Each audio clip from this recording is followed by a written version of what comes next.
কিরে, মাঠের ভিতরে এসে নামাজ পড়ছিস কেন? ভাই আমি এই দিক দিয়ে যাচ্ছিলাম, কিন্তু নামাজের রক্ত চলে যাচ্ছে তো তাই এখানেই নামাজ পড়ে নিলাম। কিন্তু আপনারা এখানে কি করছেন? আপনারা কি নামাজ পড়েছেন? আমার উপর অনেক দায়িত্ব, আমার পরিবার, বউ, ছেলে মেয়ে নিয়ে আমি অনেক ঝামেলা আছি। এসব দায়িত্ব শেষ হলে তারপরে নামাজ পড়বো আমি। আর আমি কোচিং থেকে আসলাম, পড়ালেখার অনেক চাপ তো তাই নামাজ পড়তে পারি না। এই গাড়িতে ওঠ, তোকে বাড়ি পর্যন্ত পৌঁছে দিয়ে আসি। হ্যাঁ হ্যাঁ, আয়। না না, যতদিন আমার পা ভালো হবে না ততদিন আমি বাড়িতেও যাব না, আমি এখানেই থাকবো।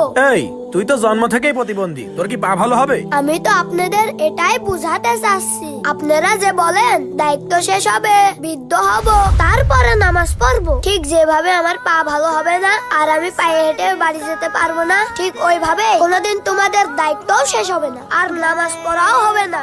শুধু জুম্মায় জুম্মায় নামাজ পড়াকে ইবাদত বলে না। দুনিয়ার সব কাজ ফেলে দিনে 5 বার আল্লাহর সামনে মাথা নত করো, এটাই হলো আসল ইবাদত।